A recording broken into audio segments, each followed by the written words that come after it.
আগামীর দিন, আগামীর বাংলাদেশ হবে আহলুল হাদিসের বাংলাদেশ ইনশাআল্লাহ। সেই দিন বেশি দূরে নয়। আপনি যে নির্দেশ দিয়েছেন এই মসজিদ ভাঙার জন্য, আপনার সন্তান আহলুল হাদিস হবে ইনশাআল্লাহ। ইনশাআল্লাহ।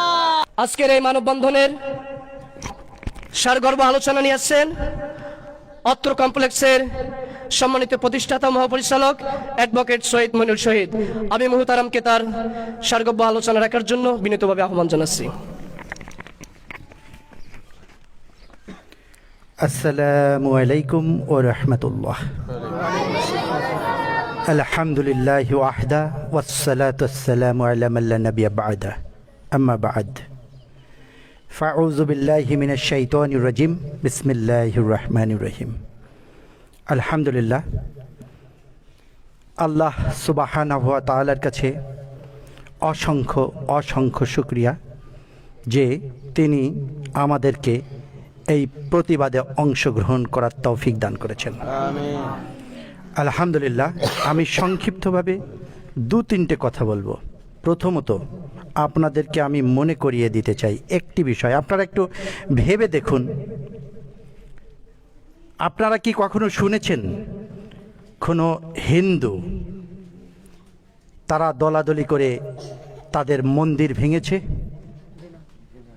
আপনারা কি কখনো শুনেছেন কোনো বৌদ্ধ তাদের উপাসনালয় নিজেরা কোন্দল করে ভেঙে দিয়েছে? কখনো কি শুনেছেন কোনো খ্রিস্টান তাদের উপাসনালয়, তাদের গির্জা নিজেরা ভেঙে ফেলছে? অথচ আপনারা দেখেন যে আমাদের এই মুসলিমদের মধ্যে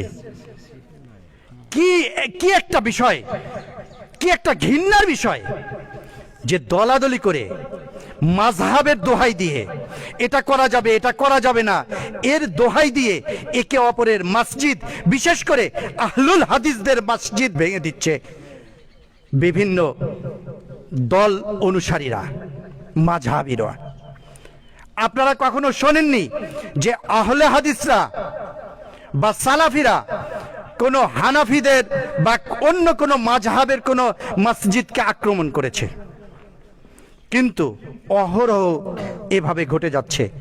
তারই একটি প্রতিচ্ছায়া হচ্ছে আল বাইতুল মামুর জামে মসজিদ, সালাফি জামে মসজিদ, পাঘাচং, ব্রাহ্মণবাড়িয়া সদর, ব্রাহ্মণবাড়িয়া। গত 14 এপ্রিল নৃশংসভাবে এখানে মুসল্লিদেরকে আহত করা হয়েছে, কপাল কেটে রক্ত ঝরছে। সেখানের মসজিদ করার জন্য যে ম্যাটেরিয়াল আনা হয়েছে সেগুলো পানিতে ফেলে দেওয়া হয়েছে, লুট করা হয়েছে, ভেঙে ফেলা হয়েছে, রামদাদে কুবিয়ে টিন কেটে ফেলা হচ্ছে। আপনারা কি কখনো শুনেছেন আল্লাহ রাসূল সাল্লাল্লাহু আলাইহি ওয়াসাল্লাম মসজিদ ভেঙে ফেলার জন্য কোনো পুরস্কার ঘোষণা করেছেন? অথচ মসজিদ গড়ার জন্য আল্লাহ সুবহানাহু ওয়া তাআলার প্রেরিত রাসূল সাল্লাল্লাহু আলাইহি ওয়াসাল্লাম বলেছেন যে পৃথিবীর উপর একটি মসজিদ গড়ে তুললো, সে জান্নাতে একটি ঘর নির্মাণ করলো।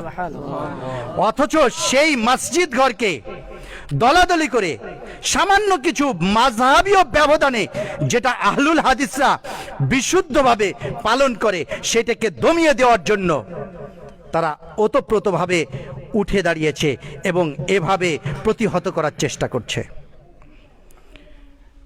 আমি বলতে চাই, আপনারা যারা এই মসজিদ ভেঙেছেন, এভাবে দমিয়ে দিতে পারবেন না। কেননা এই আহলুল হাদিস, বাংলাদেশের যত আহলুল হাদিস আছে, এরা কোথা থেকে আসছে আপনারা নিজেরাই জানেন। আপনাদের ভাই, বোন, চাচা, এরাই কিন্তু পরিবর্তিত হয়ে আজ আহলুল হাদিসে পরিণত হয়েছে। ফলে আপনারা দেখাতে পারবেন না যে একজন ব্যক্তি, একজন আহলুল হাদিস পরিবর্তন হয়ে হানাফি হয়েছে। ফলে আপনার ঘর থেকেই বেরিয়ে আসবে আহলুল হাদিস, আপনার ঘর থেকেই বেরিয়ে আসবে কোরআন হাদিসের অনুসারী। সুতরাং সেই দিন বেশি দূরে নয়। আজ 4.5 কোটি বা তার বেশি বা তার কিছু কম আহলুল হাদিসের পরিমাণ বাংলাদেশে হয়েছে, সেই দিন বেশি দূরে নয়। আপনি যে নির্দেশ দিয়েছেন এই মসজিদ ভাঙার জন্য, আপনার সন্তান আহলুল হাদিস হবে ইনশাআল্লাহ। আমি আপনাদেরকে বলতে চাই, কোনো কিছু ভেঙে বা কাউকে আঘাত করে জয়ী হওয়া যায় না, দিন প্রচার করা যায় না। বরং আপনি একটা ভাঙবেন, 10টা করে উঠবে। আপনি যেখানে ভাঙবেন সেখানে আরো বৃহৎ পরিসরে মসজিদ মাদ্রাসা গড়ে উঠবে ইনশাআল্লাহ। আবার আরেকটা জিনিসও আপনারা বিবেচনা করে দেখেন, আপনি আজকে ভাঙবেন, মানুষের ভিতরে ক্ষোভ সৃষ্টি হবে আপনাদের বিরুদ্ধে, মানুষ আপনাদের পিছনে লাগবে, কেউ না কেউ বলবেই আপনারা অন্যায় করেছেন, কেন মসজিদ ভাঙতে হবে। সুতরাং ওই পথ পরিহার করুন, ওই পথ পরিহার করে আপনারা আসুন, আপনারা আপনাদের আঙ্গিকে দাওয়াত প্রদান করুন। আমরাও আমাদের আঙ্গিকে যারা আহলুল হাদিস আছেন তারা কোরআন হাদিসের বিশুদ্ধ দাওয়াত প্রদান করি। যার দাওয়াত যে পছন্দ করবে সে সেই দাওয়াত গ্রহণ করবে, কোনো সমস্যা নেই। সুতরাং আপনারা এই মারামারি, কাটাকাটি, হানাহানি, ভেঙে ফেলা এই মনোভাব থেকে বেরিয়ে এসে দাওয়াতি ফিল্ডে এসে আমাদেরকে মোকাবেলা করে দেখান। আপনারা মোকাবেলা করে আপনারা আপনাদের যে ভাই বোন বন্ধু আহলুল হাদিসে পরিণত হয়েছে তাদেরকে ফেরত নিয়ে যান পারলে।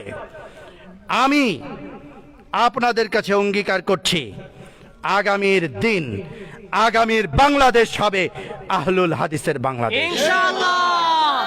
সুতরাং সাবধান হয়ে যান, এখন থেকেই সাবধান হয়ে যান। কোন উপাসনালয়, কোন মসজিদ, কোন মাদ্রাসায় আঘাত হানবেন না, কোন দলের কোন মুসলিম ভাইদের প্রতি আঘাত হানবেন না। প্রয়োজনে আপনারা আপনাদের হিকমা দিয়ে আপনারা দাওয়াত প্রদান করুন। আমাদের সরকার, আমাদের আজকে যে উপদেষ্টা মহোদয় রয়েছেন, প্রধান উপদেষ্টা এবং ইসলামিক যে উপদেষ্টা রয়েছেন, তাদের প্রতি আমি আহ্বান জানাই, এই বিষয়গুলো আপনারা খতিয়ে দেখবেন। ব্রাহ্মণবাড়িয়া যে মসজিদ ভাঙা হয়েছে, যে মসজিদের মুসল্লিদের ভাঙা হয়েছে, মারা হয়েছে, এই বিষয়গুলো আপনারা খতিয়ে দেখে এর উপযুক্ত বিচার আপনাদের কাছে আমরা আশা করছি ইনশাআল্লাহ। আমরা চাই এ বিষয়ে মামলা হোক এবং সেই মামলার মাধ্যমে যারা দোষী, যারা অপরাধী তাদের উপযুক্ত বিচার হোক। এবং আপনাদের কাছে আমার আহ্বান, আপনারা আগামীতে এমন কোনো আহ্বানজনক, এমন কোনো নেক্কারজনক, নিন্দনীয় কোনো কাজ যেন আমাদের মুসলিমদের মধ্যে না হয়, সেই দিকে আপনারা সোচ্চার হবেন।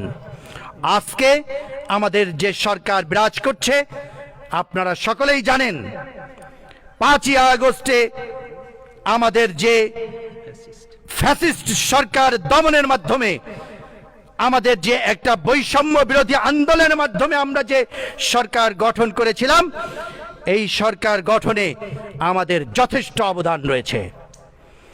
আমরাও এর সঙ্গে জড়িত, আমরাও সবাই এখানে মিছিল মিটিং এ অংশগ্রহণ করেছি, আমরাও আমাদের তাজা রক্ত ঢেলে দেওয়ার জন্য রাজপথে এগিয়ে গিয়েছি, ফলে আমাদের অংশ রয়েছে।